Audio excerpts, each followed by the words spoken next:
The candlelight flickers gently on the edge of your desk. The map before you is old, not the kind made by satellites or machines, but one born from memory, imagination, and the faded corners of forgotten pages. You run your finger along the coasts and rivers drawn in curling ink, following ancient trade routes and half-imagined borders, until it settles quietly near the bend of the Nile. From here, the journey begins, not in a hurry, not in a rush, but like breath exhaled slowly through the stillness of twilight. Tonight, you will not race through history, you will walk it, and not as a historian, but as a traveler who feels the wind brushing through forgotten courtyards, who pauses beneath weathered columns just to watch the dust settle in a golden beam of light.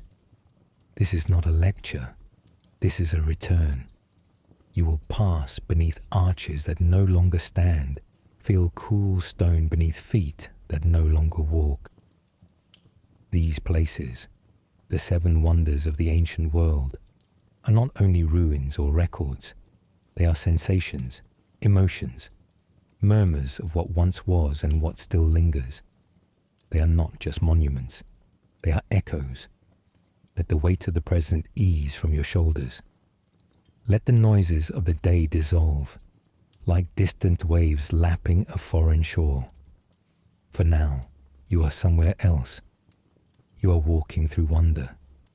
The world has always longed for greatness, for moments, places, and forms that stand above time itself. The ancients, like us, looked out over the land and asked, what could be made that would outlast a lifetime? A dynasty? A civilization? In that long shadow, 7 names emerged, wonders not chosen all at once, but collected gradually in the imaginations of Greek travelers, Roman poets, and later chroniclers who tried to list the world's marvels. A pyramid, a garden, a god seated in ivory and gold, a temple where flame danced on polished marble, a tomb made for love, a statue of pride and iron resolve, and a tower of flame guiding sailors through the dark. Some of them crumbled in earthquakes. Some were swallowed by water or fire. Some may never have existed as we imagine, but all of them have survived, in quiet recollections, half-formed images, fragments of poetry, and the feeling that something once stood there that made the world pause. The Great Pyramid still holds its place in the sand, the last survivor of them all. It is not a ruin, not entirely. It is still a boundary between life and eternity, between dust and stars. And the Hanging Gardens, if they ever stood in Babylon, may have offered a kind of paradise no empire could outlast. A place where nature was made to climb, to cool, to bloom above the heat and war of the city below. The statue of Zeus, immense and silent, held court in Olympia. Seated yet mighty, a god not needing to rise to command awe. In that temple, as oil lamps flickered, the scent of cedar filled the air, and pilgrims looked up and wept. Then the Temple of Artemis, rebuilt more than once, but never forgotten. Its columns so numerous they seemed like a forest of marble, its steps worn by processions and whispers.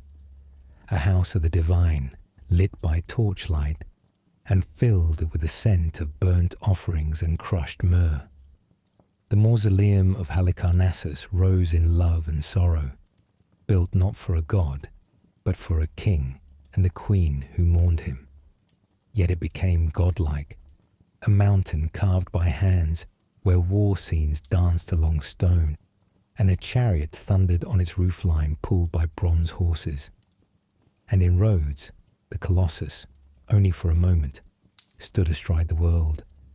A man cast in metal, his arms open not to strike, but to hold a harbour, to greet ships and storms with equal calm. It fell, but not in memory. And at last, the Lighthouse of Alexandria, where fire met mirror and the beam stretched out like a hand across the sea. It wasn't just a beacon, it was a promise. You are not lost. There is light in the world, even if it takes 100 feet of stone to lift it high enough to see. Tonight, you'll see them, not as diagrams or footnotes, but as places you visit in quiet. You'll walk their steps, touch the walls, linger beside the columns. You'll hear the sounds that may have filled their halls, even if they've long since gone silent. The script will not rush. Each wonder unfolds like a dream, slowly, gently, in the dim light of early morning or under the hush of starlight. Some of these places will feel warm, gardens and harbours and temples filled with life. Others will feel cold and echoing, abandoned yet immense. And some will drift between the two, half real, like smoke from a fire you don't remember lighting. You won't be alone, not quite. The people who built these wonders are still there in a way, in the angle of a wall, the curve of a statue's cheek, the soft, worn edges of a step that carried thousands of feet, a mason's mark, a name in forgotten stone. Let the details wash over you, not to memorize but to feel. The smooth surface of a lion's paw at Artemis's temple, the iron pins in the toes of the Colossus, the way the morning sun hits the northern face of the pyramid just before it crests the horizon. A statue's gaze, a pool of shadow beneath a column, a whisper in the language you've never heard but somehow understand. This is how you walk through wonder. Some say the list of the 7 wonders was first made by travellers from Ionia, the coastal Greeks who mapped the world with their feet and their hearts. Others say it was a poetic exercise, a catalogue of the extraordinary. It doesn't matter. The list lives because it was loved, and because it spoke to something we all feel, that the world can still surprise us, that even among ruins there is beauty, that even in silence there are stories. Each place you'll visit tonight is gone, and yet here, the gardens have vanished, the stones are scattered, the sea laps now where statues once stood. But in this quiet journey, they rise again, not just as they were, but as they are in the dreaming mind, not perfectly reconstructed, not polished by modern diagrams, but softened by moonlight, carried by wind, held gently by memory. So now, let's begin. Not with haste, not with explanation, just with a step, then another. The sand is cool, the sky is turning pale, and ahead of you, in the earliest light of dawn, a pyramid begins to take shape out of the mist. You're there, and the wonders are waiting. The night is almost over. A pale blue edge traces the eastern sky, and the stars begin to fade, not all at once, but like old companions stepping quietly from the room. The desert is still. No birds yet, no calls from the villages, only the cool breath of wind moving softly across sand and stone. You're walking slowly, your steps muffled by sand, towards something you've seen in books, on screens, in faded photographs. But now it rises before you, not as image, but as presence. A shadow at first, then a shape, then a wall of golden limestone, so vast and still it seems to stop time just by being. The Great Pyramid. You pause without thinking, as if the body knows what the mind has not yet named. This is not just architecture. This is a boundary between morning and night, between the known and the remembered, between what once was and what still is. It's older than language as you know it, older than paper, coins, or iron. When the pyramid was already standing, the future Greek world had not yet dreamed of marble temples. When it gleamed in the sun with smooth white casing, even Rome was an unborn thought. And yet, here it is, At the edge of the Giza plateau, facing east, ready for another sunrise, you draw closer. The air shifts, drier, sharper. The sand here is packed hard from centuries of footsteps, winds, offerings, and silence. As the first light touches the uppermost stones, the pyramid takes on a softness, not heavy, but patient. It does not press against the earth, it rests there. Up close, the size becomes something difficult to hold in your thoughts. You try to count the courses of stone, but they vanish into the height. The individual blocks, some taller than you, are weathered but firm, their edges softened by sand and time. No mortar holds them, only weight, precision, and intention. You reach out and touch the surface. It is cool, smooth in places, chipped in others. Some stones still bear the marks of the quarry, the striations of being cut, hauled, and placed. You imagine the hands that once moved them, hands calloused and strong, guided by voices and ropes and the long rhythm of sun and shadow. Step by step, you move along the base. The pyramid's geometry is exact, but it doesn't feel cold. It feels alive with balance. Every side aligned with a cardinal direction. Every angle shaped to honor the stars. To the ancient Egyptians, this was not just a tomb. It was a stairway, a ladder for the king's soul to ascend to the heavens. The pyramid pointed upward, but also inward, to the chambers hidden within, where silence reigned, and death became something else entirely. Now you find yourself at the entrance, set high on the north face, a narrow opening where tourists today enter. But in your walk, time is fluid. You imagine the entrance as it was meant to be, sealed, sacred, untouched by casual footsteps, a place meant only for those who would pass into the next world. You slip into the narrow passage, stone walls on either side, your footsteps echoing lightly. The air is different here, dry and faintly metallic, like the scent of old tools left in a shed. Light falls away quickly, and your eyes adjust to the gloom. This corridor slopes downward first, then flattens, then rises again. A geometric path toward the heart of the monument. You follow it in quiet, your hand occasionally brushing the side wall for balance. The silence here is complete. No insects, no wind, no sound but your breath. Eventually, the space opens. A chamber, the grand gallery, tall and narrow, with a corbelled ceiling that rises like a great stone throat. The walls are smooth, the angles exact, and the stillness feels ancient, untouched. This is not a place of decay. It's a place that has held its shape, its silence, and its meaning for over 4,000 years. You move slowly through the gallery, your footsteps soft. There is no decoration here, no paintings, no gold, just precision, a temple of geometry. And above, beyond another narrow passage, lies the king's chamber. When you reach it, the space surprises you, not grand but complete, rectangular, symmetrical. At the far end sits the sarcophagus, open and empty, cut from a single piece of granite, dark and smooth. You walk toward it, each step absorbed by the stone beneath your feet, and you stand beside it. No inscriptions, no names, just form, and wait.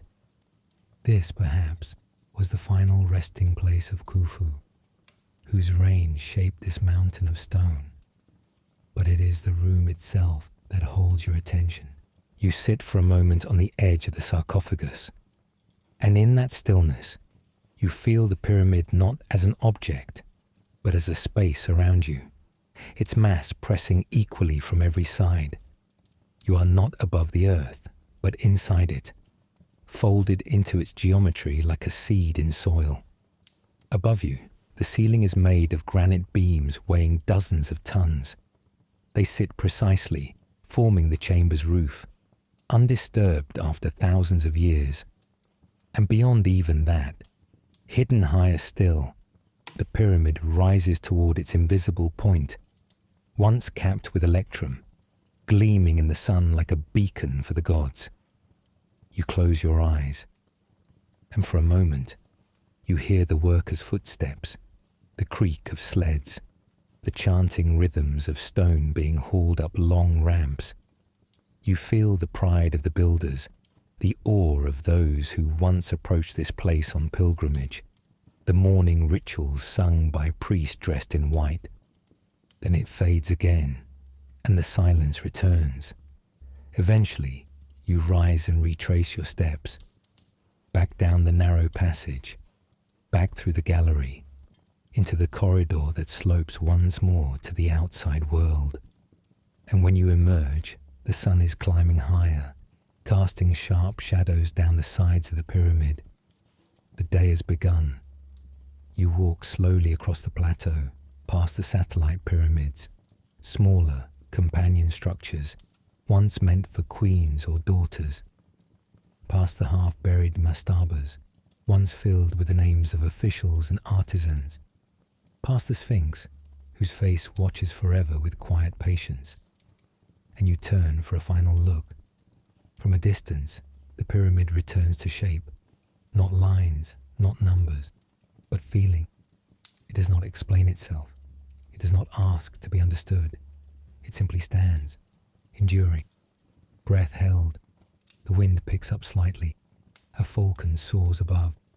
Somewhere, a cart creaks in the distance, but you are still for a moment longer.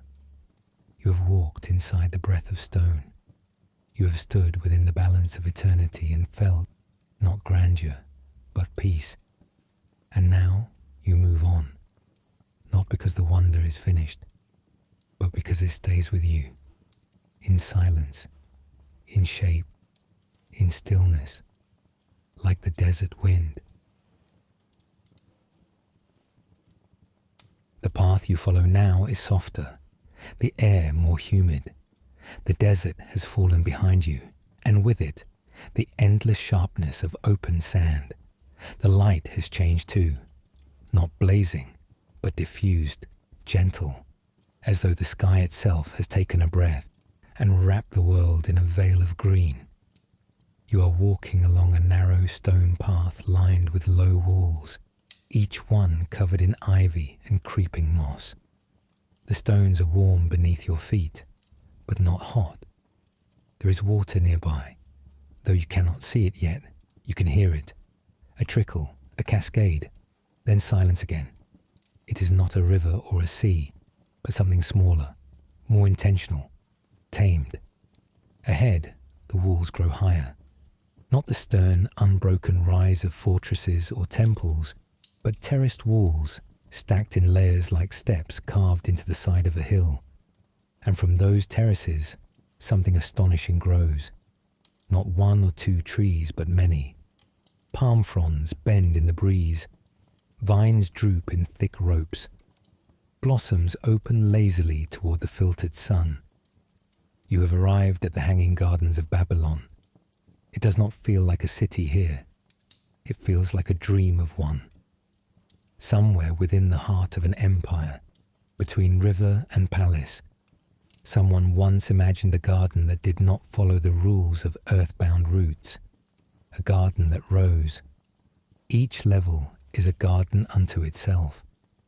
As you climb the first stone staircase, narrow, smooth-edged, winding upward beside a low aqueduct, you see shallow pools lined with blue tiles. Frogs linger at the edges. Small birds flit between the reeds.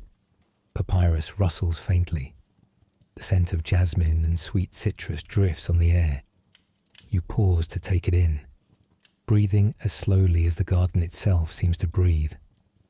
Above you, water spills down from the next terrace, not in a waterfall, but in a narrow ribbon guided by carved channels in the stone. It moves with purpose. Somewhere hidden deep within the structure, pulleys and buckets raise water from the Euphrates below, lifted not by magic, but by quiet engineering. Wheel turns against wheel. Rope creaks softly. Bronze clasps catch light. It is all hidden from view, and yet it nourishes everything. You climb again. Now the stone underfoot is shaded by olive trees and the overhang of flowering vines. The wall to your right is covered in dark green creepers that leave wet prints on your fingertips when you brush past. Above, the light dapples in motion, never still, always breathing with wind and leaf. The sound of water grows closer. On the third terrace, you step into an open courtyard with a central pool. The water is clear and still, reflecting the hanging plants overhead like a mirrored ceiling. Small clay pots line the edge. Herbs, perhaps. Medicinal, aromatic, forgotten. A bench of white stone rests beneath an archway of wood and vine. You sit, and the sound of the world narrows. Only water, leaves, your breath. There is no single path through the gardens. They rise like a puzzle, like a vision assembled out of air and moisture and memory. No level is the same, yet all belong to each other. You move slowly, winding along narrow corridors shaded by ferns, up another stairway carved into the stone, past carved stone basins where birds drink, past a painted wall showing lions and bulls, their faces faded by time, but their forms still proud, and always the trees. Some bend low, their trunks gnarled with age. Others shoot upward, supported by stone pillars that rise from the terrace below. Cypress, almond, fig. The air is thick with green, and you realize it is not only the plants that climb, it is the feeling of being lifted. The garden is not laid out like a map, but like a thought. You are moving through a memory of nature, not raw, not wild, but shaped by love and longing. Some say the hanging gardens were built by King Nebuchadnezzar II for his wife, who missed the green mountains of her homeland. Others say they never existed at all, not here in Babylon, but perhaps in Nineveh, or only in legend. But here, as you walk slowly beneath drooping willows and listen to the steady trickle of water, the debate fades. Truth is not always a matter of stone and record. Sometimes it's what you feel under your skin, the coolness of shadow, the scent of wet earth, the hush of life suspended above the ground. At the topmost terrace, the sun has broken fully through the foliage. You emerge onto a broad platform of stone lined with trees planted in wide troughs. The troughs are edged with brick, their bases waterproofed with pitch and clay. A marvel of ancient knowledge, not only of growth, but of containment. Here, plants do not conquer the earth. They are held gently by it, guided. Beyond the edge of the platform, the view opens, wide and golden and quiet.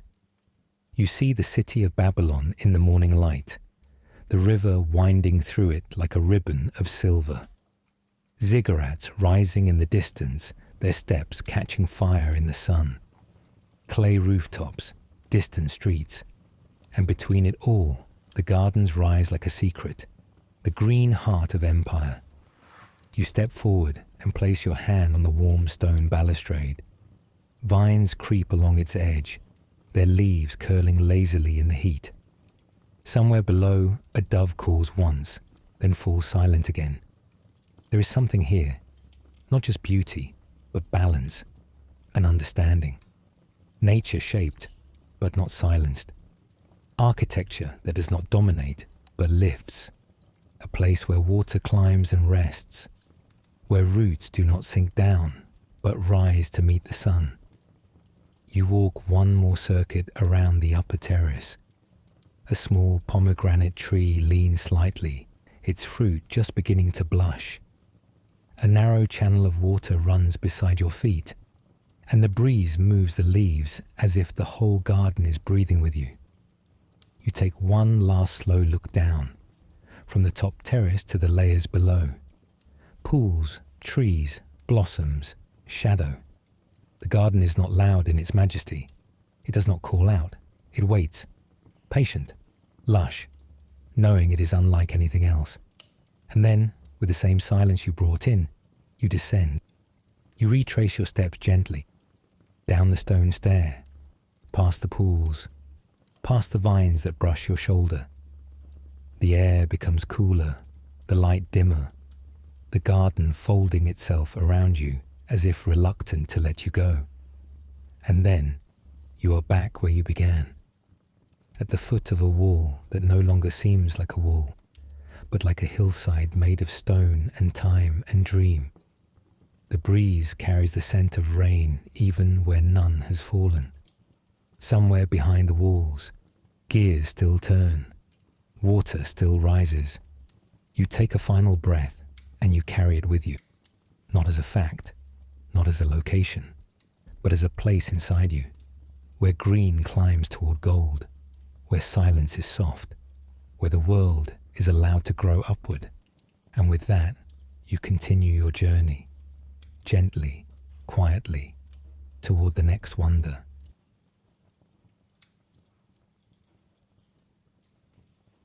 The air is different here. You've left behind the scent of wet earth and climbing vines. Now the sky is wide and open, pale with morning. There is a freshness to the wind that moves through the low hills, dry, clear, and faintly resinous, carrying the smell of olive trees and distant pine. You are walking along a quiet path cut through groves of silver green. The stones beneath your sandals are warm already, even this early. A narrow stream murmurs somewhere nearby, fed by springs that have whispered through this land since long before memory. The soil is soft and red. This is sacred ground, Olympia, sanctuary of the gods, heart of the old games. There is no city here, not in the usual sense. Olympia was never meant for walls or palaces.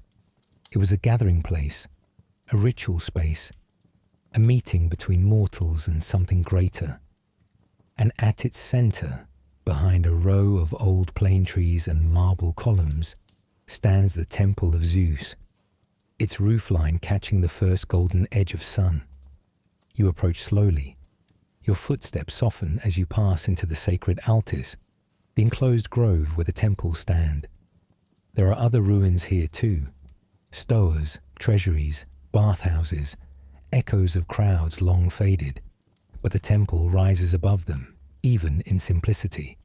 Its columns are thick and fluted, Doric in form, rising from a stepped platform of limestone. The stone is pale, warm in the sun, worn smooth in places by centuries of wind and quiet reverence. You pause at the threshold. The doorway yawns wide and dark. You cannot yet see within, but you feel it. A stillness, a gravity, the way the air changes when something vast waits in shadow. And then, slowly, you step inside. The light narrows. Outside, the sun climbs. But here, beneath the roof of carved cedar, the interior remains hushed, lit only by narrow slits high in the walls and the shimmering gold of what stands at the far end. You stop. There are no words that rise easily in the mind, no immediate thoughts, only presence. Before you, seated in calm and power, is the statue of Zeus, god of sky, of storm, of order. But here in this temple, he is not thunder or fury. He is stillness. The statue is immense, so tall that his head nearly brushes the roof beams. His body is sculpted in gleaming ivory, smooth and pale like polished bone. His robe, his sandals, the throne beneath him, all are rendered in gold and dark wood, carved and inlaid with glass and gems. The folds of his garments shimmer like sunlight on water. In one hand, he holds a scepter topped with an eagle. In the other, a small figure of Nike, victory, offering a crown. His eyes are not harsh. They do not glare or accuse. They look forward, serene, all-seeing. You feel them pass over you, not judging, but acknowledging, as if to say, you are here, you are seen, that is enough. The sculptor was Phidias, greatest of his time. They say he worked here within the temple itself, in a special workshop, laying ivory over a wooden core, fitting gold leaf piece by piece. He was said to be guided by the god himself, or so the stories claim. Looking at the statue, you believe it. The chamber is quiet, but not empty. The smell of incense lingers in the wooden beams, frankincense perhaps, or burnt laurel. There is a faint trace of oil in the air from the countless lamps once lit at the base of the statue, and from the daily anointing of the ivory to keep it from cracking in the dry air. You step slowly along the smooth floor of the temple. The base of the statue is high, carved with figures in relief, gods and mortals locked in stories now almost forgotten. The throne is supported by carved animals, sphinxes, griffins, lions, each one detailed yet subdued, their power contained within the larger harmony. You move closer, and the effect becomes something more than size. It is scale, yes, but also balance. The statue does not loom, it grounds, like a mountain reflected in still water, like the hush before a storm. There is peace here, but it is the peace of something vast, barely held in stillness. And then you notice the light. Above the head of the statue, a narrow shaft of sunlight falls through a hidden opening. It moves with the hours, but at this moment it strikes the golden robe just so. The effect is almost impossible to describe. The god does not glow, not quite, but he becomes more than sculpture, more than image. The light and form together make something felt rather than seen. A presence, a hush. You find yourself sitting without quite realizing it. There are no pews here, no assigned places, just smooth stone at the foot of the god.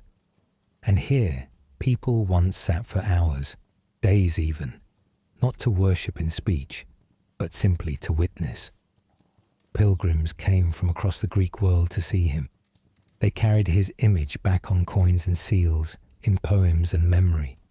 They called the experience life-changing. You understand why. There are no walls between you and him, no railing, no guards, just air and time, and the endless patience of a figure who has waited here since the 5th century BCE and still waits now, in the mind, if not in marble and ivory. Eventually, you rise. The chamber has not changed, but you have. Just a little. Your breath is slower, your shoulders softer. The world outside feels farther away. As you step back into the light of morning, you blink. The temple columns frame the sky now, wide and blue.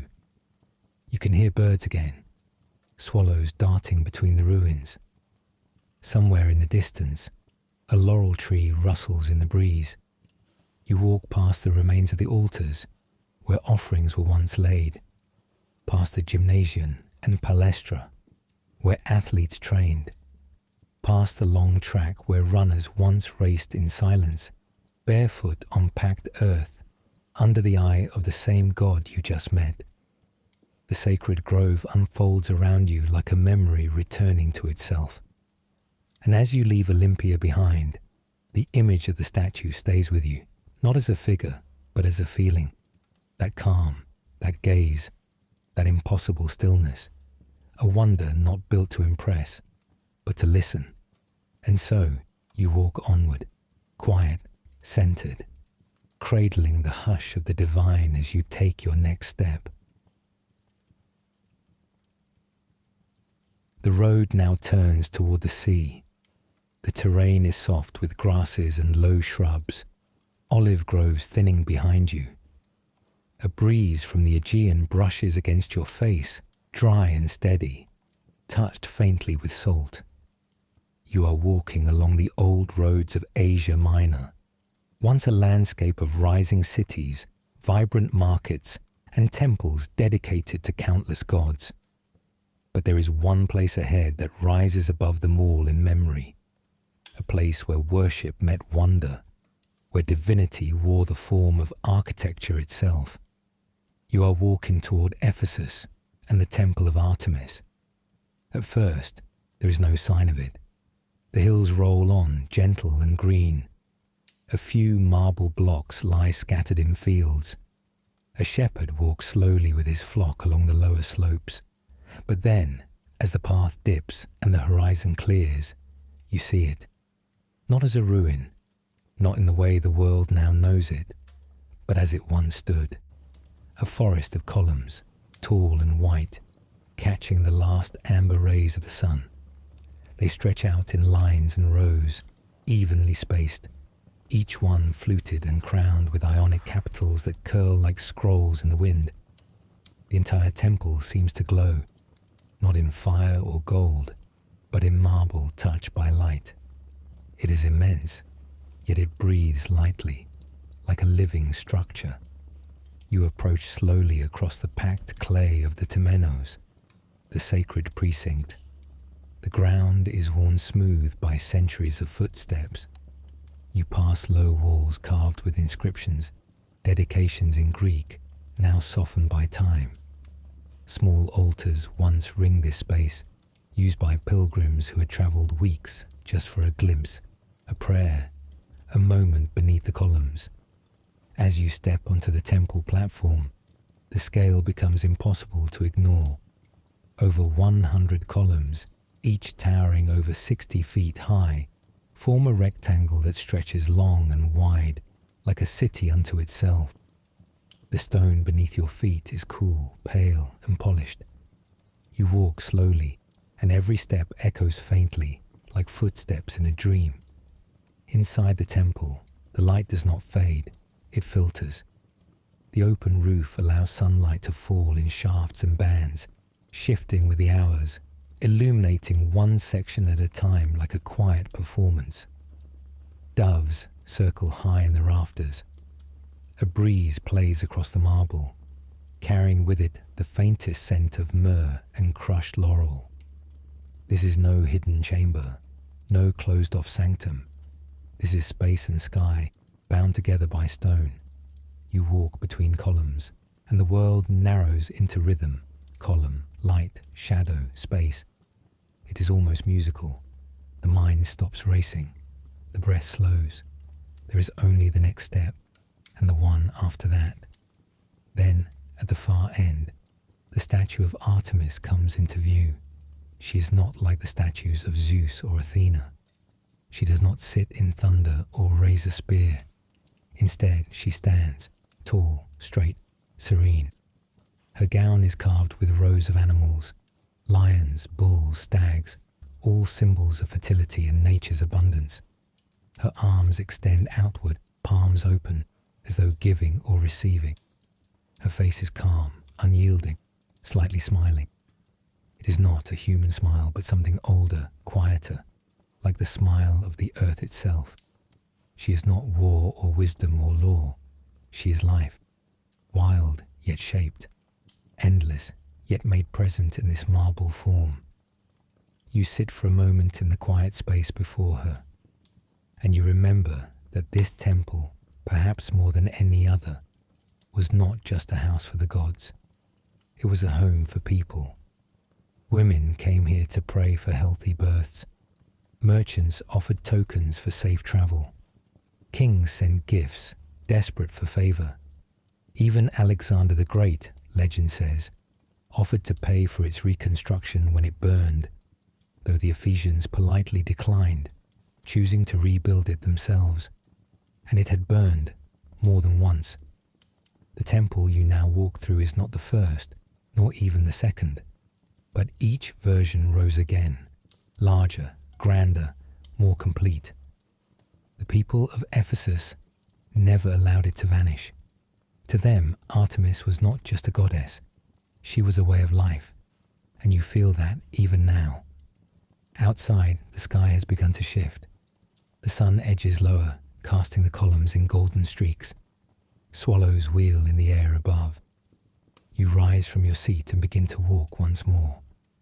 There are murals here, fragments of frescoes, long faded, reliefs carved along the base of walls, scenes of hunting, of birth, of divine procession.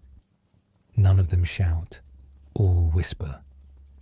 The temple was not made to impress the eyes, but to invite the soul. Even the sounds of the place feel arranged. Wind through columns, water dripping in some unseen basin, the slow flutter of wings. It is not silence, but peace. And you wonder if that was the point all along.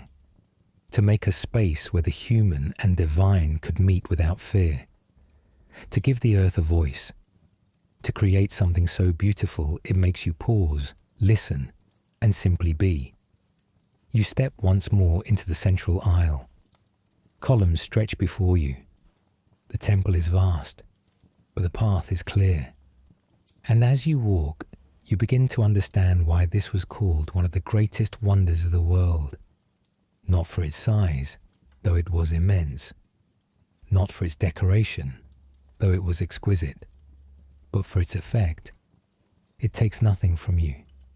It does not demand awe. It simply is. And that quiet presence changes something. You leave the temple slowly, your hand brushing lightly along the cool stone. Outside, the light has turned orange. The breeze carries the scent of nearby orchards and distant sea. You turn once more to look back, and the temple, tall, golden, still, seems not ancient at all. It seems eternal, not because it defied time, but because it understood how to live inside it. You walk now along a quiet hillside path. The sea is not far. Its scent rides on the wind, mingling with the sharp fragrance of crushed time beneath your feet. The ground slopes gently upward, revealing views of tiled rooftops below, fishermen's sails in the harbour, and the soft curve of hills beyond. You are in Caria, in the ancient city of Halicarnassus, where memory was once made in stone. The city is calm today. Cypress trees sway softly beside crumbling walls. Doves perch on broken columns. There are no crowds, no noise, only the faint chirr of cicadas and the occasional whisper of wind curling around old stones. But ahead, something still stands, not whole, not complete, but present. The base of it is massive, a square platform of pale stone, overgrown in places with grass and vine. You stop at its edge and breathe. Here, in this space, once rose the mausoleum of Halicarnassus, a tomb so grand, so precise, that its very name came to define all such monuments after it. It was not meant for a god, not for a warrior or philosopher or poet. It was made for a man.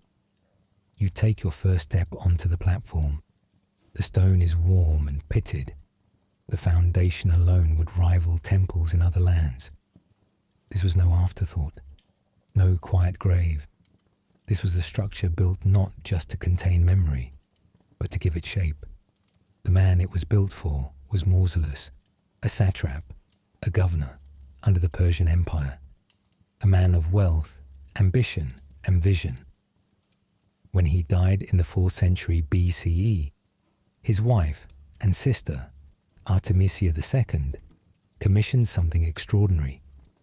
She gathered the finest architects and sculptors from across the Greek world, not to raise a monument of grief, but one of devotion, of permanence, of love. The tomb was immense, 140 feet tall, a blend of styles and worlds, Greek, Egyptian, Lycian. You begin to imagine it now. You walk slowly around the base, and the shapes come alive in your mind. First, a great stepped platform, ringed by statuary. Lions, horses, warriors frozen in mid-motion. The lower level lined with columns, each fluted and tall, creating a colonnade that encircled the entire structure like a marble cloak. Between the columns, statues of Mausolus and Artemisia, some say larger than life, looked out over the city, their faces calm, idealized, carved with the gravity of eternity. You pause before where one might have stood, imagining the folds of carved robes, the set of the jaw, the steady gaze. Above the colonnade rose a pyramid, tiered and steep, leading to the crown of the tomb, a chariot of stone, pulled by 4 sculpted horses, carrying Mausolus to the heavens. You move up a reconstructed stair, a slow, respectful climb. The height gives you a new view of the city beyond. Ships glide across the bay, olive groves curve around the hills. Birds sail high, silhouetted against the pale blue sky. And in this quiet, you feel it. This was not a monument for grief. It was a statement, a memory shaped into permanence, a life honored not with silence, but with structure, with beauty, with motion frozen in stone. You sit at the edge of the platform where once the pyramid began to rise. You run your hand over the stone. It's worn, warm, but strong. In your mind, you can still see the panels that once decorated the walls, friezes of battles and myths, of centaurs and Greeks, of gods and men. Not just decoration, but story. The sculptors who worked here were famous even in their own time. Scopas, Bryaxis, Timotheus, and Leochares. Each master crafting a side of the monument, each bringing his own vision. Their names survive not only because of what they created, but because what they created endured. Not the stone itself, most of that is lost, scattered by earthquake, conquest, and time. But the idea of it, the presence of it, the quiet awe it inspired in those who saw it. You stand and walk again along the platform, tracing the edges of the vanished colonnade. There are fragments still, bases of columns, bits of frieze, a lion's paw half buried in the soil. These are not ruins in the usual sense. They feel like footnotes, reminders that the story once stood whole. Somewhere nearby, is the tomb chamber itself, cut into the rock below. Mausolus and Artemisia, laid to rest in stone sarcophagi. Their forms no longer remain, but you feel them still, not as figures of myth, but as a couple who once ruled, once dreamed, once left behind something that would live longer than blood or breath. You walk now around the far side of the structure. The sunlight plays across the stone, casting long, angled shadows.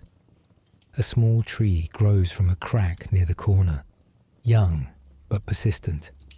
Life always finds a way back. You sit again, not to study, but to feel. The wind moves gently. Somewhere in the distance, a gull cries once. The air smells faintly of dust and time. And as you close your eyes, you imagine the mausoleum whole again, not as a museum exhibit or illustration, but as a presence, towering, elegant, human, built not to defy death, but to answer it, with memory, with stone, with beauty. The name Mausolus is no longer just a name. It became a word, a mausoleum, for any tomb of grandeur and reverence. But here, in this quiet corner of Caria, you remember that it began with 2 people. One loved, one lost, and something built so that neither would be forgotten. You rise once more. The sun is beginning to lower now, casting the entire platform in a golden glow. The hills behind it turn soft, their edges blurring into sky. You walk away slowly, not looking back just yet, letting the image linger as long as it wishes. The mausoleum remains, not as walls, but as memory made visible. A kind of wonder that doesn't shout, but waits, and so you carry it with you, gently, to the next place, to the next breath, to the next wonder. The path now leads you toward the sea once more. The wind here is stronger, sweeping in from open water, It smells of salt and sun-warmed stone, of ships and old rope, of far-off places drifting just beyond the horizon. As you crest a low hill, the harbour of Rhodes spreads out before you, arms of stone reaching into the blue, boats rocking gently in the sunlight. The harbour is shaped like a horseshoe, and the waters are calm today. Gulls cry overhead. White sails shift like ghosts in the distance. And yet your eye is drawn not to the sea, but to what once stood over it. Not beside the harbour, but above it. You walk toward the edge of the ancient mole, the long stone breakwater that extends into the water like a pointing finger. It's wide enough for carts, horses, and soldiers to march two abreast. But today, there are only your footsteps and the wind, and then you stop.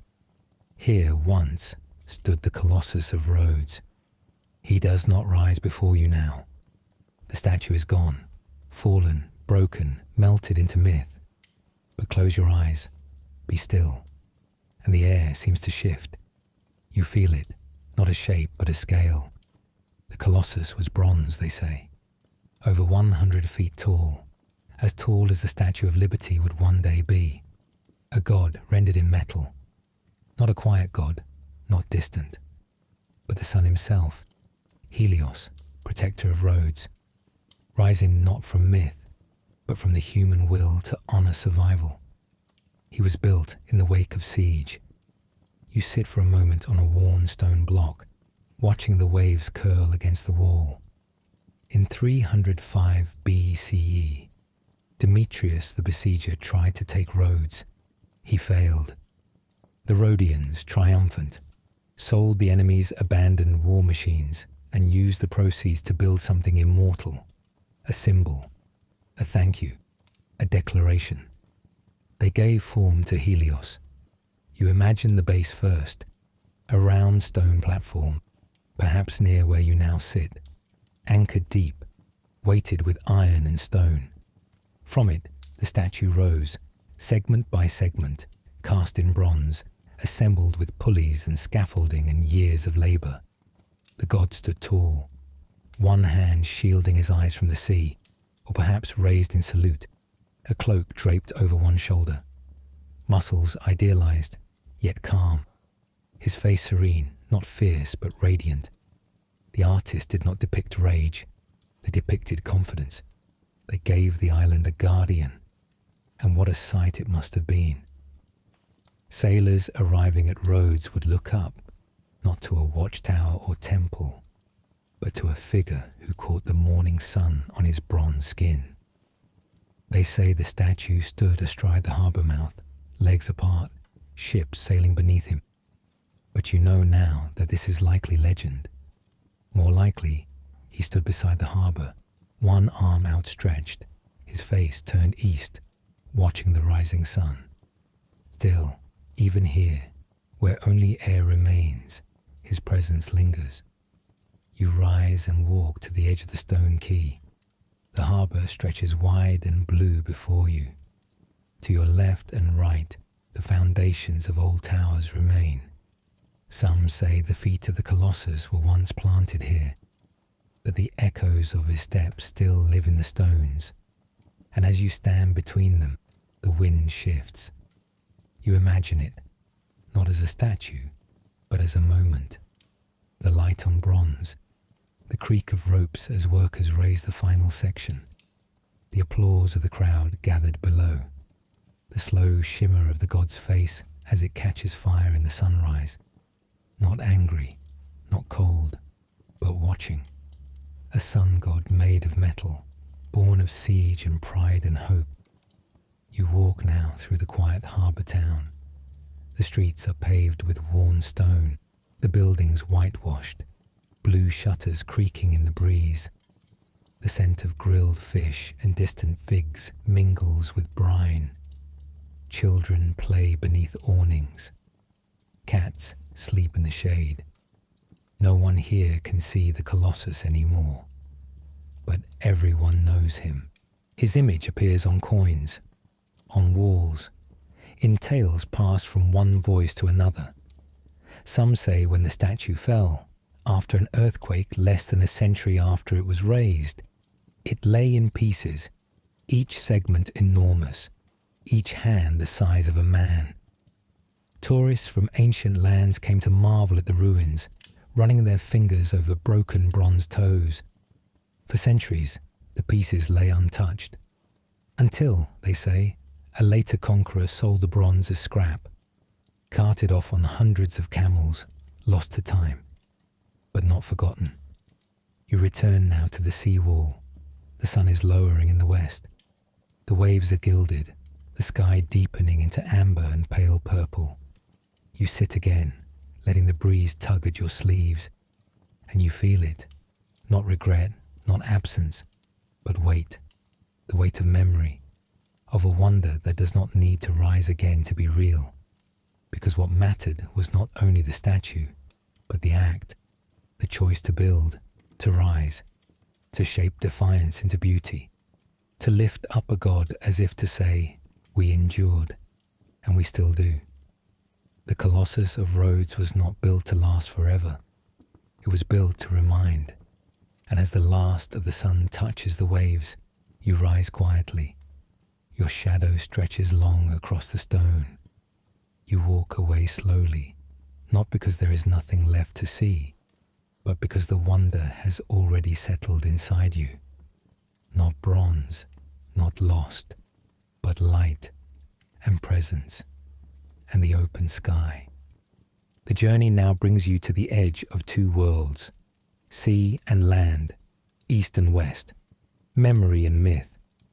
The breeze is stronger here, touched with the sharp scent of brine and something deeper, stone warmed by the sun, charred resin, and distant smoke. It is dusk. The light has shifted. Long, golden shadows stretch out along the quay. And in the stillness between waves, you hear a rhythm, the soft beat of oars, the hush of sails folding in the wind, the sound of arrival. You are standing at the edge of Pharos Island, looking across the bay towards Alexandria, and before you rises the lighthouse, or rather, the space it once filled. Now, the harbour is quiet, its surface broken only by the passage of boats, a few seabirds, the curved hulls of fishing vessels gliding in with the tide. But if you listen closely, you can hear it. Not the sound of fire or wind or stone, but something older, a hum of purpose, of guidance. The Lighthouse of Alexandria was not a place of worship or burial. It was a thing made to serve, a light for the lost, a structure not built to honor gods or kings, but to reach out across uncertainty and call travelers home. It stood for centuries, over 350 feet tall, rising in tiers, square, then octagonal, then circular, tapering into a flame-lit beacon at the top. You try to see it again, piece by piece. You begin your walk. The foundation is still here, barely, but the stones whisper where the structure once stood. You walk slowly along the edge, imagining the base, thick, rectangular, ringed by walls to break the waves. The sea crashes below, spraying salt against your skin. Then the body of the lighthouse, a soaring white tower, sun-bleached and brilliant, wrapped in ramps that spiraled upward, wide enough for carts and animals to carry fuel to the summit. You imagine the echo of hoofbeats inside, the flicker of torches, the worn tracks of wheels circling ever higher.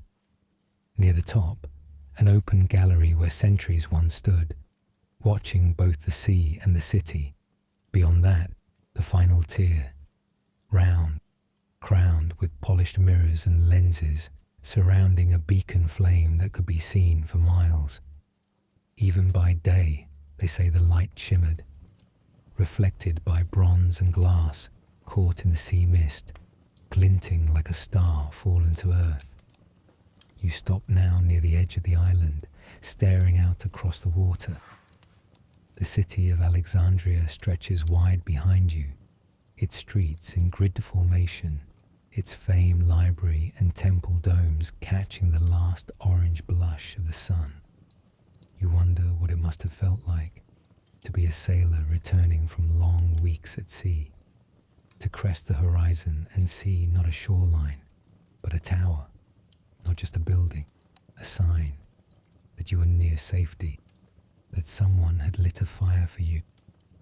You walk slowly along the lower causeway, once known as the Heptastadion, the bridge of 7 stades that connected the island to the mainland. It's gone now, broken by time and tide, but your steps trace its path. The wind presses against you gently, and the waves slap the rocks below. You pass weathered blocks, some carved, others plain. Bits of columns lie scattered along the shore, vestiges of something grand. You stop and place your hand against one. It's warm, solid, ancient. The lighthouse was commissioned by Ptolemy I, completed under Ptolemy II, around the 3rd century BCE. But it served more than one kingdom. It was a gift, not just to Egypt, but to the sea itself, a place where technology, architecture, and intention came together. Its architect was Sostratus of Cnidus. Legend says he wanted to place his own name on the foundation stone, but kings demanded their own credit. Sostratus carved an inscription, hidden beneath plaster, that read, Sostratus, son of Dexiphanes, of Cnidus, to the saviour gods, for the benefit of sailors. And with that, he too became part of the lighthouse's legacy. The sun has dipped now. The sky is deepening into lavender and soft indigo. Stars begin to blink above the water.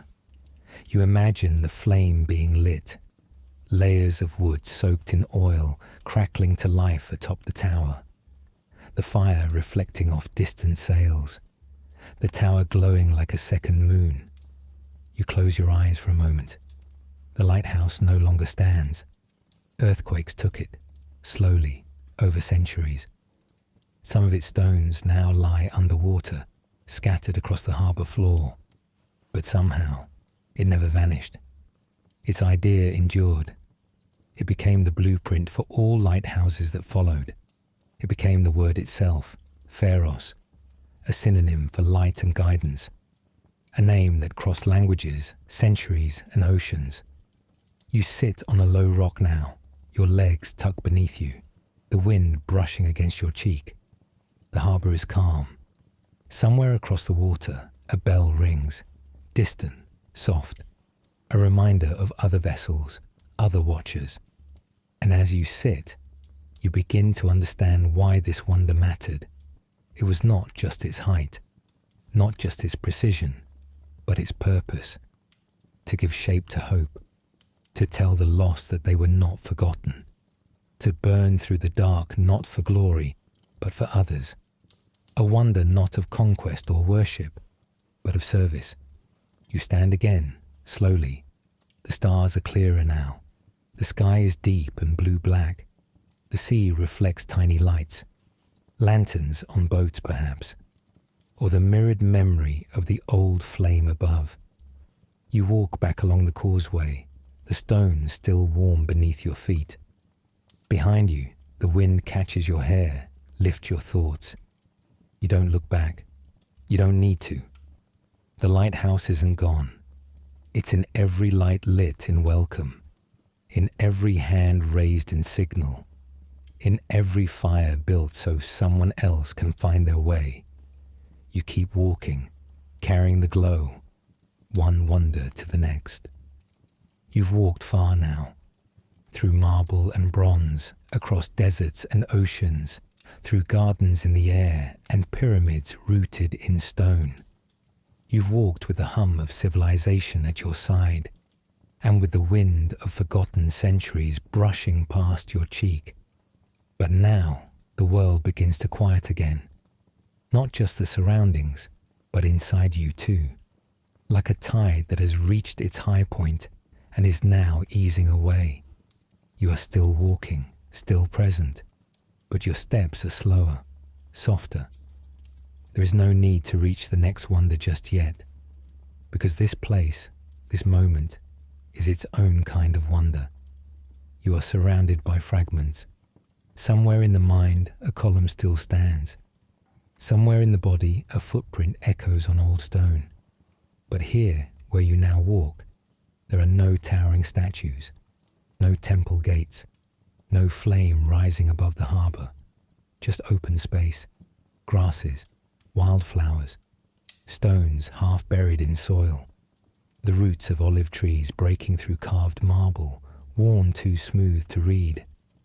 And yet, in the fading light of evening, these ruins feel more alive than ever. You step over a cracked cornice, the curve of its spiral still elegant. You pause at the remains of a fluted drum, once part of a column 3 stories tall, and ahead, a section of foundation, low and rectangular, still holding the shape of something built with care and meaning. Time has not been gentle here, but neither has it been cruel. It has simply passed, like the sea washing up and pulling back, leaving behind what it could not carry. Not monuments, but memories in stone.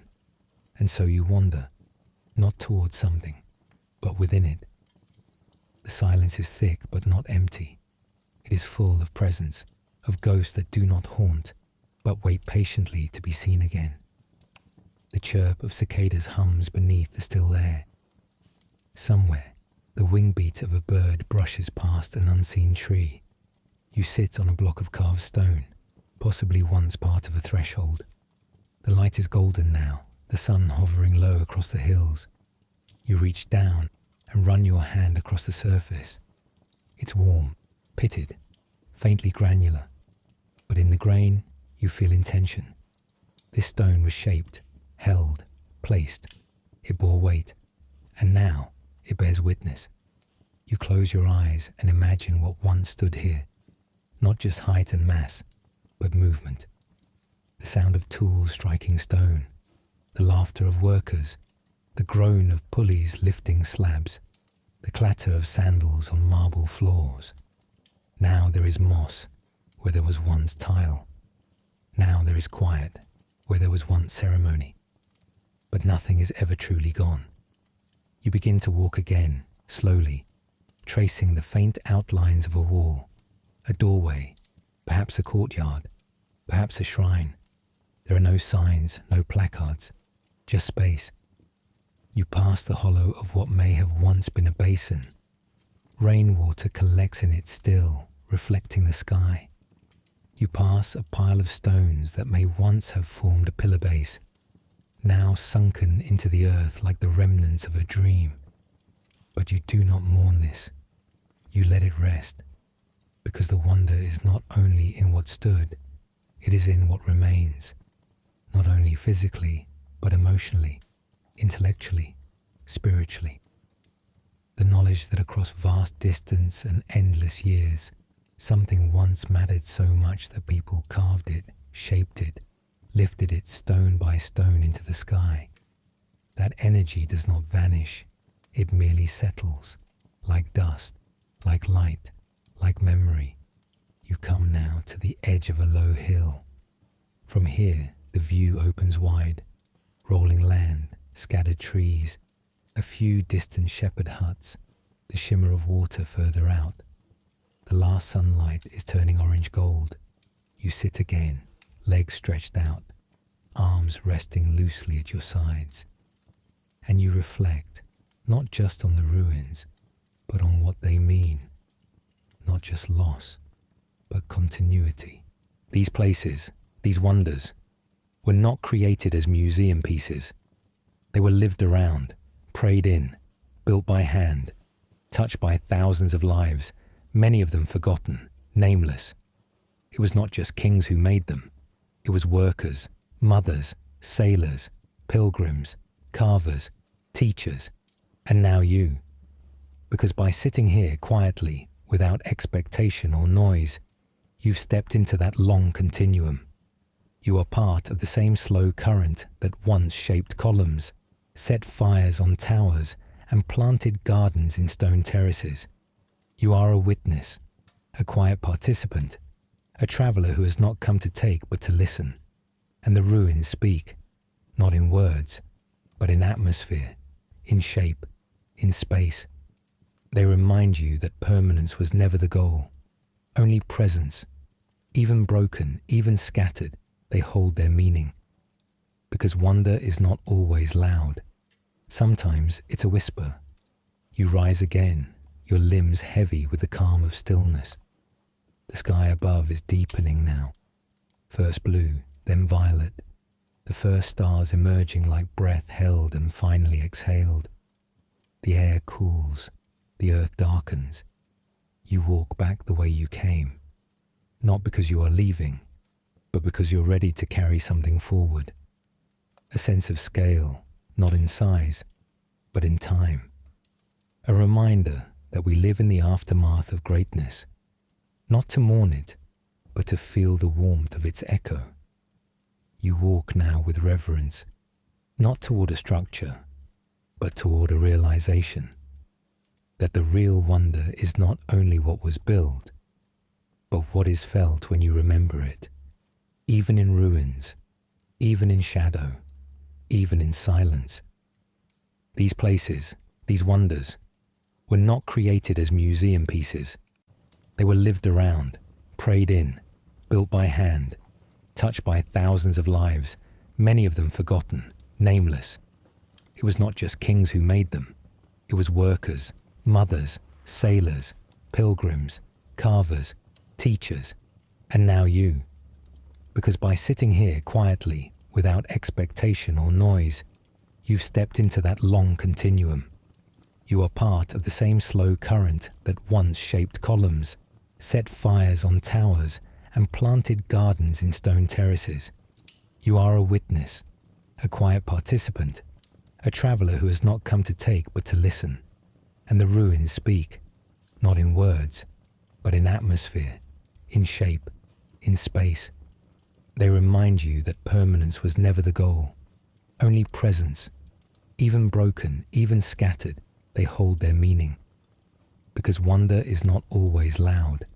Sometimes it's a whisper. You rise again, your limbs heavy with the calm of stillness. The sky above is deepening now.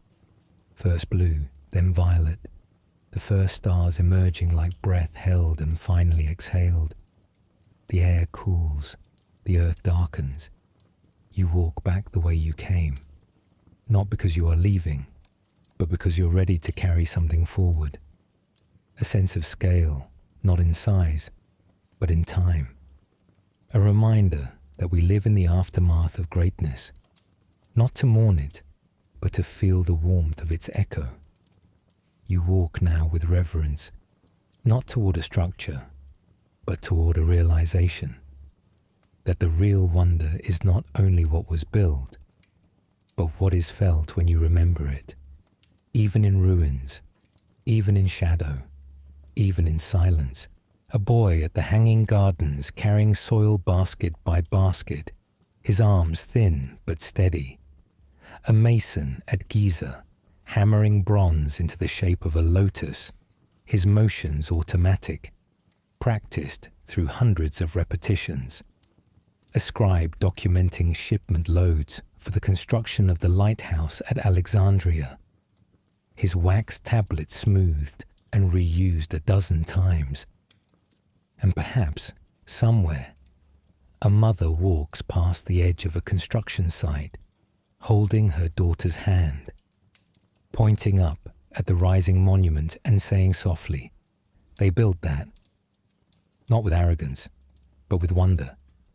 Because even the workers themselves must have paused sometimes, not to think of legacy, but just to marvel at the scale, to feel pride in the curve of a column, in the smoothness of a polished floor, in the shadow their own work cast across the ground. You stop now in a shaded grove of cypress trees. The wind moves gently through the branches, casting flickering shadows across your face. It's quiet, a good place to sit, a good place to remember not the finished product, but the process, because the wonders didn't just appear, they were endured into existence through heat and sweat and repetition, through broken stones and changed plans, through patience. You rise again and walk toward the ridgeline. The sun is beginning to dip, casting soft golden light across the land. You can see, in the far distance, the silhouettes of temple ruins, their columns like teeth against the horizon. But your eyes don't stay on them long. Instead, they fall to the space around them. The terraces where workers once camped, the paths worn by daily routines, the wells dug for drinking water, the memory of bodies in motion, of effort piled upon effort. And in that moment, you understand something deeply calming. The wonders of the world were not made by brilliance alone. They were made by consistency, by thousands of unnamed people doing their work with care again and again, by calloused hands and patient hearts, by shared direction. You walk down the slope now toward a stream. The water is low, glinting in the last light, threading its way between stones like a whisper. You kneel to touch it. Cool, clear. The people who built the wonders drank from streams like this. They washed their faces in them. They cooled their hands after labor. Their lives were not surrounded by wonder. They created it in the midst of dust and imperfection. You rise and look back once more toward the horizon. And suddenly, it seems right that we've forgotten their names, because their gift was never for recognition. It was for the world. They built something they would never live to fully see completed. They worked not for fame, but for form. And through their work, we remember not just them, but what people together can do. You are walking again, but the pace has changed, slower, even more inward. This is no longer a journey towards something you can touch or measure. Now, it's a journey through the soft folds of intention, the part of history not built in stone, but carried in hearts and footsteps. You are not the only one who ever came to see the wonders. Thousands, perhaps tens of thousands, once journeyed before you, from towns and coasts and mountain valleys, across roads paved and rough, on the backs of donkeys, in the bellies of ships, by footfall after footfall, to see something greater than themselves, to feel, even briefly, the sublime. You picture them now, a group of travelers cresting a hill in Anatolia, the morning mist curling around their sandals, eyes wide as the first view of the Temple of Artemis rises before them. Or a lone scholar from Egypt, stepping onto the harbour quay in Rhodes, his robe flapping in the wind as he stares upward at the Colossus shimmering in bronze. Each wonder was not just a monument, it was a destination, and every destination has its pilgrims. You walk now along what could once have been one of those ancient routes, its stones worn smooth, the edges softened by time. A road like this would have connected towns to temples, ports to cities, footsteps to stories. The sun warms your shoulder. Birds dart between olive branches. There is no sign to guide you, but your body knows this path, because people have walked it before. They came not for conquest, not for trade, but to be changed. The word pilgrim often conjures religion, and indeed, many wonders were places of devotion. The statue of Zeus at Olympia, for example, drew visitors from across the Greek world, not just to worship, but to marvel.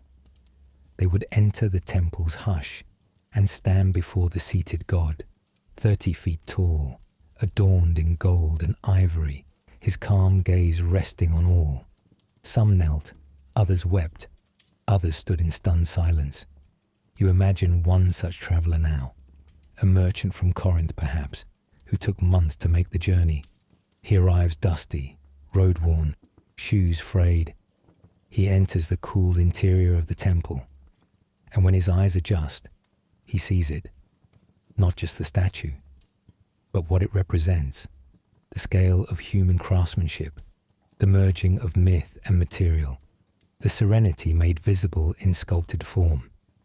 You walk now through a quiet grove, the scent of resin in the air. Somewhere, a small spring bubbles gently between rocks. You kneel and touch the water.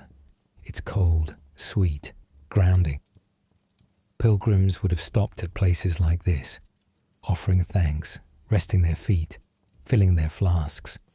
They walked with expectation, but not always with certainty. Many would never reach their destinations. Some grew ill, some lost the trail, some turned back, and yet they tried, because wonder calls, and not all answers are written in stone. You begin to rise again, passing between the trees into a clearing. You find yourself looking out over a wide, open stretch of land. In the far distance, scattered ruins, the barely there outlines of a monument long gone. But around you, in the air itself, something lives. Pilgrimage is not always about what you find. Sometimes it's about what you become while looking. The act of seeking, of setting foot beyond the familiar, is itself transformational. The person who begins the journey is not the one who ends it.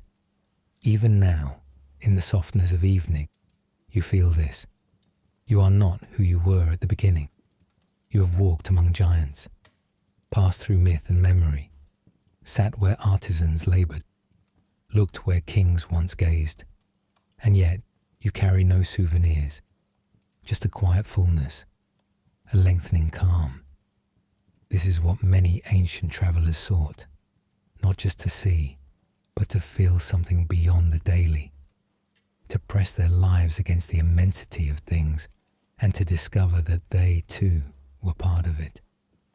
You walk now along a causeway that leads toward the imagined gates of the Hanging Gardens, or perhaps the approach to the mausoleum, no longer certain which, because the line between reality and memory has softened. This is what time does. It blurs, but it also preserves not the edges, but the essence. Ancient texts speak of these journeys. Herodotus, Strabo, Pausanias. They walked, they recorded, not with perfect accuracy, but with awe. Their accounts wove together fact and embellishment, stone and starlight. And in doing so, they left us a gift. Not just records of what was, but invitations to imagine, to see what they saw, not with our eyes, but with our hearts. And you accept that invitation again and again with every footstep. You pause now beside a low wall, perhaps the edge of an old garden or a fallen colonnade. Moss and thyme grow between the stones. A bird calls from the distance. The sky is deepening to rose and gold. You sit and remember, the journey is not only across space, it is across intimacy, with places, with lives, with wonder itself. And so you understand, pilgrimage does not require belief, only openness, to walk toward the unfamiliar, to let beauty or mystery or ruin stir something inside you, and to keep walking. You rise slowly, stretching your limbs. The road continues. You don't know where it leads now, not exactly. But that's not the point. The point is the motion, the choice, the slow, steady presence you carry with you. You are not lost, you are seeking. And in that seeking, you are never alone. Because all across time, in every age, people have done the same. From Alexandria to Babylon, from Ephesus to Rhodes, from memory to meaning. The wonders rise again, not in stone, but in steps, in silence, in your breath. The light is softer now. You walk in twilight. The world feels quieter, as though it's beginning to exhale, as if even the hills and old stones understand that something grand has passed through, and now they settle into dusk, into rest. You walk not toward a monument this time, but toward the spaces where they once stood, toward the absences that still hold weight, toward the silence that followed the end of each wonder. Time is not sudden. It does not sweep away the great all at once. It wears, it leans, it whispers, it erodes. And this is the hour for those stories. The Temple of Artemis, once a place of endless columns and brilliant marble, caught fire.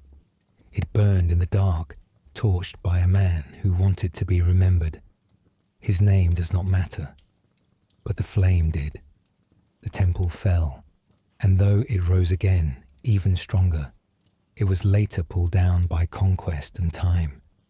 The statue of Zeus, towering and seated in ivory and gold, stood watch for centuries in Olympia, until it was moved, packed and transported, crated across land and sea, perhaps to Constantinople.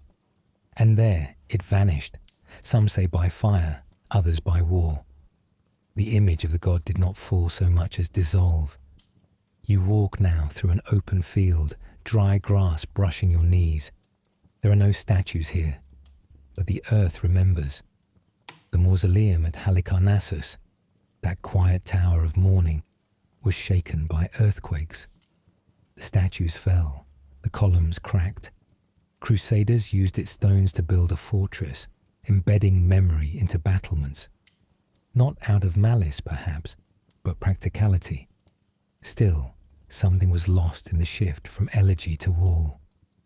And the hanging gardens of Babylon, if they ever truly stood, were perhaps the most fragile, rooted in mystery, rising in myth. Perhaps they were never in Babylon at all. Perhaps they were terraced gardens in Nineveh, misattributed by distance and centuries. But whether they stood or not, they faded. Greenery turned brown. Walls crumbled. The sound of trickling water stopped. You stop now by a stream. It runs low and clear, gurgling over stones. Water that might have once fed a garden. You dip your fingers in. Cool. The same substance that carved valleys, split stones, slowly erased empires. Water and time. The Colossus of Rhodes, god of the harbour, was felled by an earthquake not even a century after he was raised. He fell with a crash, they say, and the bronze limbs lay across the earth, massive and gleaming. People came to see the pieces for hundreds of years, but eventually they too were gone, melted, reused, lost. A god dismembered not by war, but by movement, by the tremble of the earth beneath him. And the Lighthouse of Alexandria, so solid, so steadfast, it lasted perhaps the longest, guiding ships for generations. But earthquakes too took it, bit by bit, until only its stones remained, scattered in the harbour, quiet beneath the waves. You rise and walk along a ridge. The sun is below the horizon now. The sky is that peculiar in-between, no longer day, not yet night. A sky the colour of ash and violets. You look across the land, and the ruins are no longer ruins. They are outlines, suggestions, memories. And you realise, loss is not always an end. It can be a shift, because each wonder, even after its fall, left something behind. A foundation, a legend, a story, a map. You pass a wall where travellers once carved their names, barely legible now. Wind-worn, covered in moss, but if you look closely, you can still see them. A few letters, a shape, an intent. Time may erase, but it also edits. It pares down what we leave, reducing it to essence. And what remains is not always physical. Sometimes it's emotional.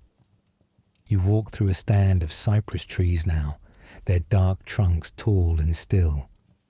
The air is hushed, as though in deference. You walk with care, not because anything fragile lies ahead, but because you sense that everything is, that all of this, the land, the stars, your own breath, is built on a rhythm of making and unmaking, of rise and fall, of presence and passing. You pause in a clearing. No monuments here, just the open sky. But in that absence, something becomes clear. The wonders were not lost. They were returned to earth, to wind, to water, returned to the very elements from which they came. You kneel and run your fingers through the soil. It is coarse, and it is ancient, perhaps once part of a quarry. Perhaps it once rested beneath a foundation block. Perhaps it was never touched by stone at all. But still, it holds the story, because the story is no longer confined to place. It has become movement. It lives in books and retellings, in quiet dreams, in paintings, in nighttime thoughts. It lives in footsteps like yours, in those who seek not to find a wall or a column, but to feel a trace of what once was. That is how wonders survive, not by resisting time, but by flowing through it. You walk again. A breeze picks up, rustling the branches. A star appears, then another. And the world, so full of ruins and echoes, begins to shimmer softly, like memory brought into focus. You are walking through history, but you are also walking through humanity, our need to build, to mark, to remember, and to let go. The wonders were never meant to last forever, but the wonder, that's different, that lasts. The path is smooth now, gentle and familiar, as if your feet already know where to go. You are not walking towards something you can see. You are walking towards something you feel and have felt growing quietly all along. What lies ahead is not an eighth monument of stone or bronze. It is something softer. The eighth wonder is you, not just your body here in the present, but your inner world, your memory, your imagination, your ability to see what isn't there, to care for what's been lost, to dream of what once stood, and to carry it forward wordlessly into the future. You sit now beneath a fig tree. Its leaves rustle softly above you. The light is thin but kind. A distant bird trills. Everything feels suspended, as if the world is pausing, waiting, listening. And so are you. The 7 wonders were built by hands, carved by chisels, lifted on scaffolds. But the 8th is not physical. It has no location. It lives inside the quiet places of the mind, in the hush before sleep, in the wide silence after a story ends, in the pause between reading a name and imagining the person behind it. Memory begins to unfurl within you. You picture again the hanging gardens, not as stones, but as sensation. Cool shade, damp air, bright flowers swinging gently in the wind. You see them not with your eyes, but with the part of you that feels colour and space. You remember the statue of Zeus, his wide lap, his ivory hands resting in peace, the hush of the sacred space around him, the way light might have slanted across gold, the quiet inhale before someone spoke in his presence. You recall the wind over the mausoleum, stirring carved drapery, the colossus of Rhodes watching ships pass, the temple standing tall under moonlight, the lighthouse glowing like a flame above dark seas. You carry them all now, not as ruins, but as felt realities. Your imagination holds what history lost, and that is no small gift. For the builders, the pilgrims, the scribes, the kings, they are all gone. But the idea that something once mattered enough to be made with such care, that still lives, because you hold it now. You let it live in your thoughts, in your quiet wonder. And that is the 8th marvel.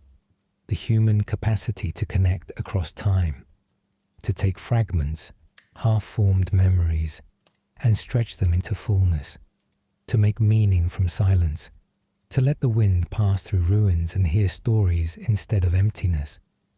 You rise again. The path narrows. Trees crowd closer. The light dims, but you are not uneasy. You are becoming something more still than before. Not tired, but inwardly quiet, like a statue settling into its plinth, like an idea returning to rest. You pass through a gate of 2 leaning stones. On either side, vines climb in gentle spirals. The stones are unmarked. You run your fingers along their surface. Time has worn them smooth, but you can still feel it, the intention behind their placement. Even unnamed, they guide your steps. That, too, is wonder. You think now of all the unnamed people who help preserve the idea of the wonders, not just builders, but storytellers. The mother telling her son about the temple she once saw. The sailor describing the lighthouse's flame. The monk copying old texts by candlelight. The artist sketching a version of the gardens she could only imagine. They all carried the wonders in their own way. So now, do you. You keep walking, not to find more, but to bring what you've gathered home. The sky above is almost fully dark now. The first stars blink softly. You walk with purpose, though you don't rush. There's no need. Nothing will vanish. Nothing needs to be held tighter. These wonders, though they crumbled, are not fragile. They live through us because we're built to remember, and to imagine, and to care. That is the 8th wonder, the bridge between stone and soul, between what was and what is carried forward without being seen. You reach a small hilltop.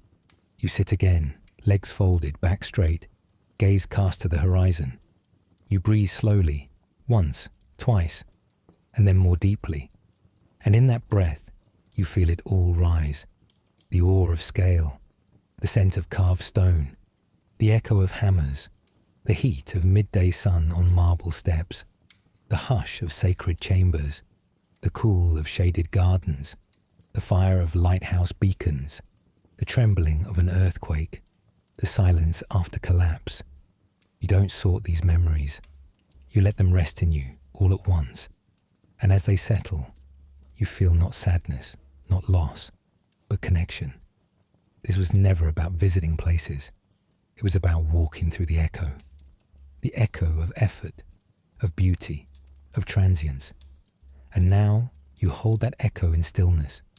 You become a kind of vessel, like the amphorae once carried across oceans. But instead of oil or grain, you carry meaning, a quiet, invisible cargo. And wherever you go next, whether through sleep or waking, you'll carry these wonders with you. Not on the surface, but deep within. Not for display, but for understanding. That we build not just to last, but to be felt, to be remembered, to be carried, like you carry them now. You've walked a long way, through ruins and rivers, through imagined gardens and silent harbours, through the shadows of vanished gods and the dust of crumbled altars.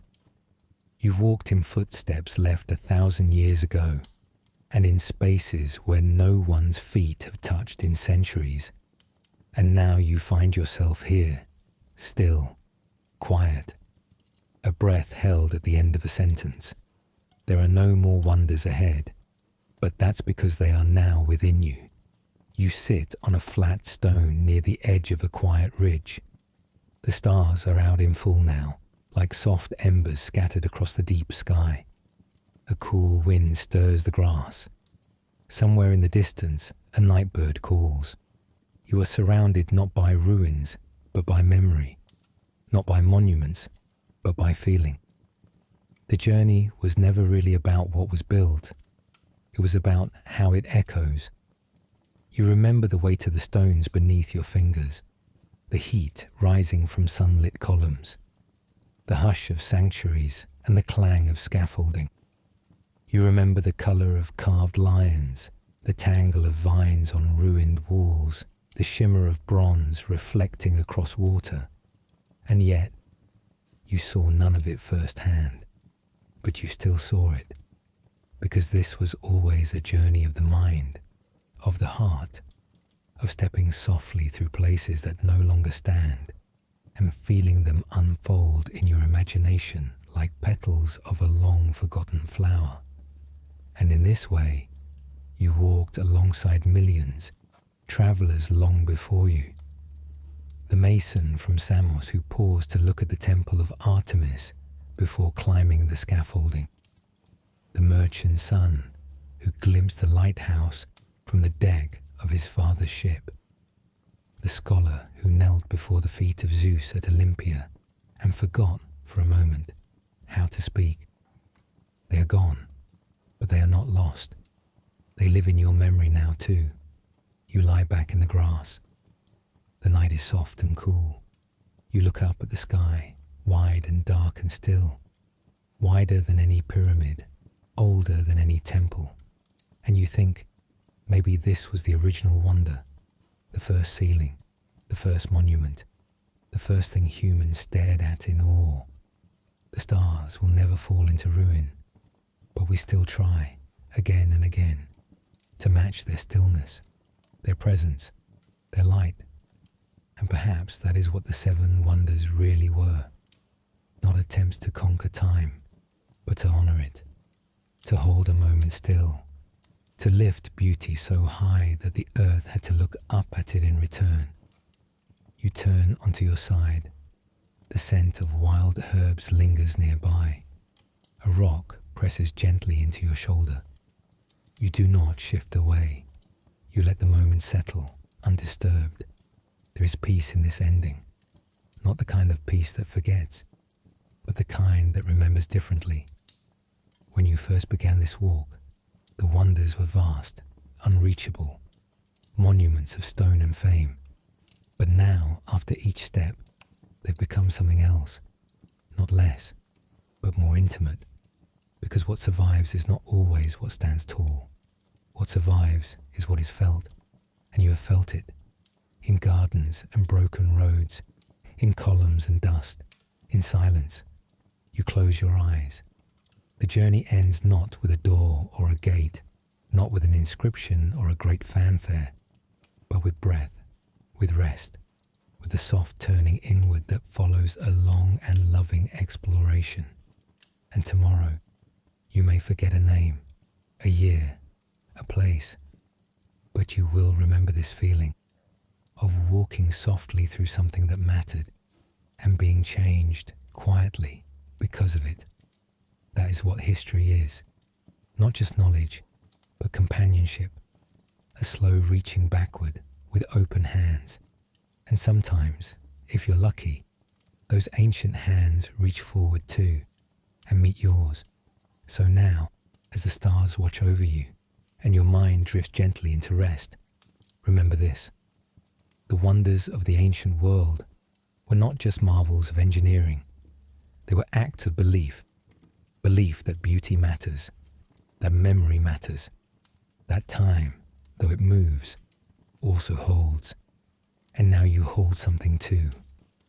Not a stone, not a scroll, but the wonder itself.